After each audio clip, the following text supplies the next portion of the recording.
Las Vegas, Nevada, MGM Grand Garden Arena, 18 mars 1995. Vendredi soir, 21h15. L'arène est plongée dans un silence tendu, ce genre de silence qui ne survient que lorsque 16 000 personnes retiennent leur souffle en même temps. Mike Tyson, l'homme le plus craint de la boxe, se tient au centre du ring.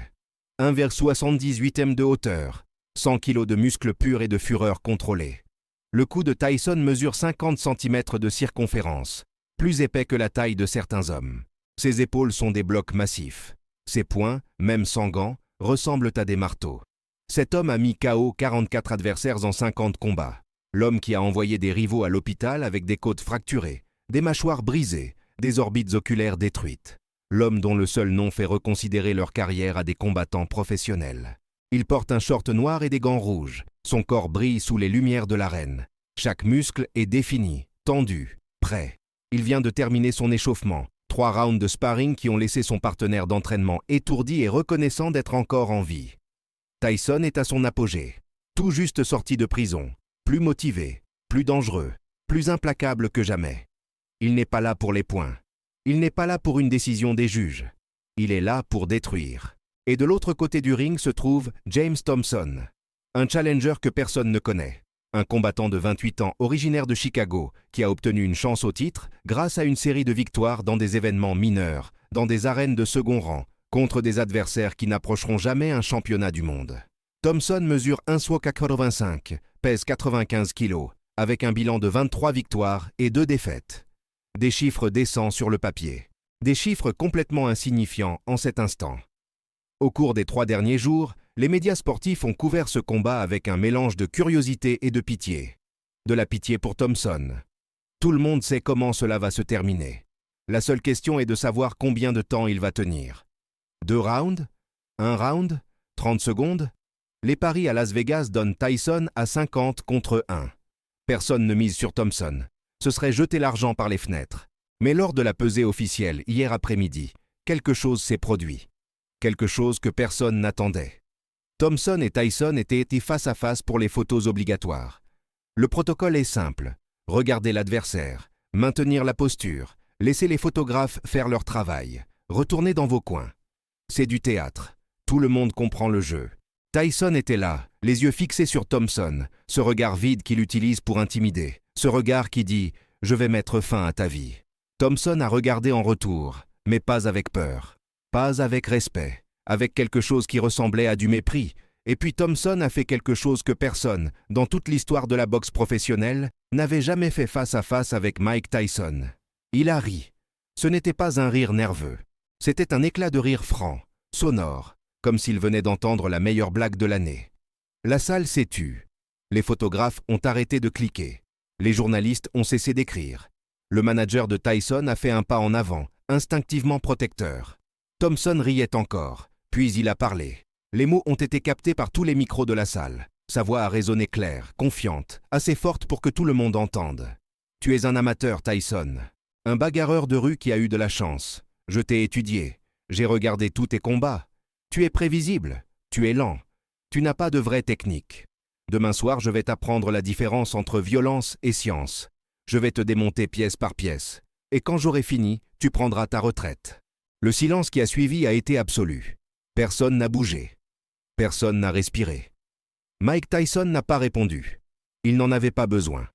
Son visage n'a pas changé d'expression. Mais quelque chose s'est produit dans ses yeux. Quelque chose qui a fait frissonner l'échine des vétérans du ring présents dans la salle. Thompson a quitté la pesée en souriant, en saluant les caméras, complètement confiant. Les médias ont explosé. Les titres hurlaient. Le challenger traite Tyson d'amateur. Thompson prédit un KO. Le novice qui n'a pas peur. Les analystes de boxe ont débattu à la télé. Certains disaient que Thompson jouait la psychologie inversée, essayant de déstabiliser Tyson mentalement. D'autres disaient que Thompson avait signé sa propre sentence de mort. Des combattants retraités ont été interviewés. Tous ont dit la même chose. On ne provoque pas Mike Tyson. On ne le manque pas de respect. On ne rit pas à sa figure. Parce que si on le fait, il ne va pas seulement te mettre KO. Il va te détruire. Il va faire de toi un exemple. Maintenant, c'est vendredi soir et les mots de Thompson sont diffusés sur les écrans géants de l'arène. La foule est divisée. La moitié encourage Tyson, comme toujours. L'autre moitié est curieuse de voir si Thompson a la moindre chance, s'il y a une quelconque substance derrière l'arrogance. L'arbitre, Mills Lane, un vétéran qui a officié plus de 100 combats de championnat, appelle les deux combattants au centre du ring. Il explique les règles de base. Protégez-vous en tout temps.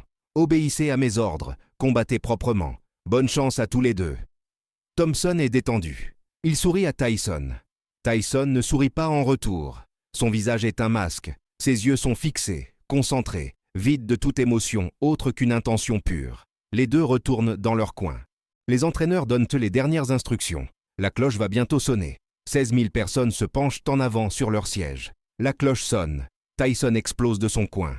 Pas d'évaluation, pas d'étude, pas de danse. Il avance en ligne droite, tête baissée, épaules en avant, comme un char d'assaut.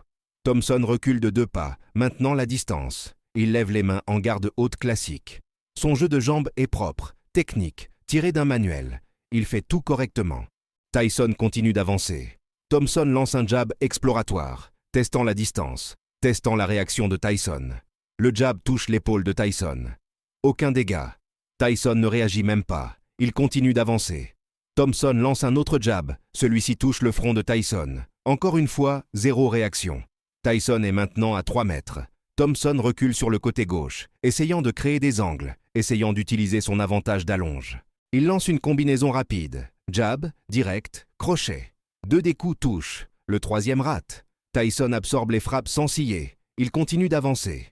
La foule commence à percevoir quelque chose. Thompson combat de manière techniquement correcte. Ses mouvements sont précis. Sa défense est solide. Mais Tyson s'en moque. La technique n'importe pas quand on affronte une force pure, une volonté pure. Tyson réduit la distance. Il laisse maintenant à 1 mètre de Thompson. Thompson lance un uppercut, essayant d'attraper Tyson qui avance. Le coup touche le menton de Tyson. C'est un bon coup, un coup qui mettrait KO la plupart des combattants. La tête de Tyson bouge de 2 cm sur le côté. Il ne chancelle même pas. Et puis Tyson attaque. Son corps entier se tord, hanche en rotation, épaule droite projetée en avant, tout le poids de son corps concentré en un seul point. Le crochet droit de Tyson parcourt 30 cm et frappe le côté gauche des côtes de Thompson. Le son est horrible. Ce n'est pas le bruit d'un gant qui frappe du muscle, c'est le bruit de quelque chose qui se brise. La foule l'entend, les commentateurs l'entendent, même les gens aux dernières d'une rangée l'entendent. Thompson se fige, son corps arrête de bouger. Ses mains, qui étaient en garde haute, tombent sur les côtés. Sa bouche s'ouvre. Il essaie de respirer mais n'y arrive pas. Son visage se tord en une pure agonie. Il regarde vers le bas, vers ses propres côtes, comme s'il essayait de comprendre ce qui vient d'arriver à son corps. Tyson ne s'arrête pas. Il lance un crochet gauche qui touche la même zone. Une autre côte se brise. Thompson se plie en avant. Tyson lance un uppercut qui attrape Thompson en remontant, touchant directement le menton. La tête de Thompson part violemment en arrière. Ses yeux perdent leur focus. Ses genoux fléchissent. Il tombe en avant, directement dans les bras de Tyson, qui le repousse en arrière et lance un dernier direct qui touche en plein centre du visage de Thompson. Thompson s'effondre. Ce n'est pas une chute cinématographique. Ce n'est pas dramatique. C'est laid, maladroit, le genre de chute qui arrive quand le corps s'éteint simplement. Il heurte la toile sur le dos. Sa tête rebondit sur le canvas. Ses bras restent étendus le long du corps. Ses yeux sont ouverts mais ne voient quoi rien. L'arbitre saute devant Tyson, le repoussant vers le coin neutre. Tyson y va sans résistance. Il ne célèbre pas, il ne lève pas les bras. Il reste simplement là, respirant fort, regardant Thompson au sol. Mills Lane s'agenouille auprès de Thompson. Il ne commence pas le compte. Il fait immédiatement signe aux médecins du ring. 3 médecins accourent. Ils s'agenouillent auprès de Thompson, vérifiant ses signes vitaux, ses yeux, palpant ses côtes. L'arène est à nouveau silencieuse. Ce n'est pas le silence de l'anticipation. C'est le silence du choc, de l'horreur, de gens qui réalisent qu'ils viennent d'assister à quelque chose de trop brutal pour être du divertissement. L'un des médecins crie pour qu'on apporte une civière. Un autre parle d'urgence dans la radio, appelant l'ambulance toujours en stand-by dehors. Thompson n'a toujours pas bougé. 10 secondes se sont écoulées depuis sa chute. Du début du round jusqu'à maintenant, 34 secondes. 34 secondes de la cloche jusqu'à ce que Thompson soit inconscient au sol, avec des côtes brisées et des médecins qui accourent pour le sauver. La caméra TV fait un gros plan sur le visage de Thompson. Ses yeux sont ouverts maintenant, mais confus, désorientés. Il essaie de s'asseoir, mais les médecins le maintiennent en place. L'un d'eux lui dit de ne pas bouger, qu'il pourrait avoir une commotion, que ses côtes sont brisées. Thompson parvient à former des mots. Sa voix était faible, confuse. Qu'est-ce qui s'est passé? J'étais en train de combattre? Quand commence le combat? Les médecins échangent des regards inquiets. Thompson ne se souvient pas des 30 dernières secondes. Il ne se souvient pas d'être entré sur le ring. La dernière chose dont il se souvient est d'être dans le vestiaire, de faire l'échauffement, d'entendre son entraîneur donner les dernières instructions. Tout après cela est un vide noir. La civière est apportée. 4 hommes soulèvent Thompson avec précaution et le posent dessus. Ils commencent à le sortir du ring. La foule applaudit, non pas en célébration, mais par respect. Dans le rituel de la boxe qui reconnaît le courage d'un combattant tombé, Thompson est emmené hors de l'arène. Il est conscient maintenant, mais visiblement blessé, visiblement brisé. Mike Tyson est toujours dans le coin neutre. Il regarde Thompson être emmené. Son expression n'a pas changé. Pas de satisfaction, pas de remords, juste du vide. Mills Lane s'approche de Tyson et lève son bras. Victoire par KO technique, à 34 secondes du premier round. Mike, Iron Mike, Tyson. La foule explose en applaudissements mêlés de huées. Certains vibrent, d'autres sont mal à l'aise, perturbés par ce qu'ils ont vu. Tyson quitte le ring immédiatement. Pas d'interview d'après-combat. Pas de déclaration. Il descend simplement les escaliers et disparaît dans le tunnel menant au vestiaire. Dans les vestiaires 20 minutes plus tard, les journalistes sont autorisés à entrer. Tyson est assis sur un banc, mains encore bandées, regardant le sol. Un reporter demande « Mike, qu'avez-vous à dire sur le fait que James Thompson vous ait traité d'amateur hier ?» Tyson lève la tête. Ses yeux sont fatigués. Il ne parle pas longtemps.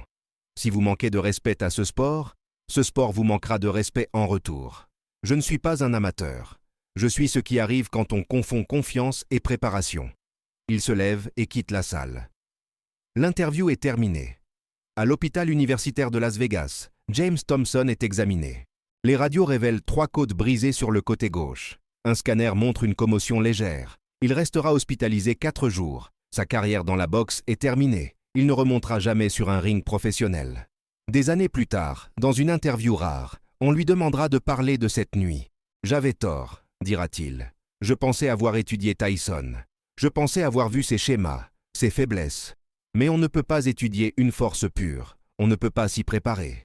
Quand il m'a touché, c'était comme être percuté par une voiture. Mon corps s'est simplement éteint. Je l'ai traité d'amateur et il m'a montré ce qui arrive quand un amateur affronte un dieu de la guerre. J'étais arrogant. J'ai payé le prix. Et Mike Tyson, il ne parlera jamais plus de ce combat. Il ne mentionnera jamais le nom de Thompson. Pour lui, ce n'était qu'une nuit de plus. Un homme de plus qui a appris la différence entre parler et combattre.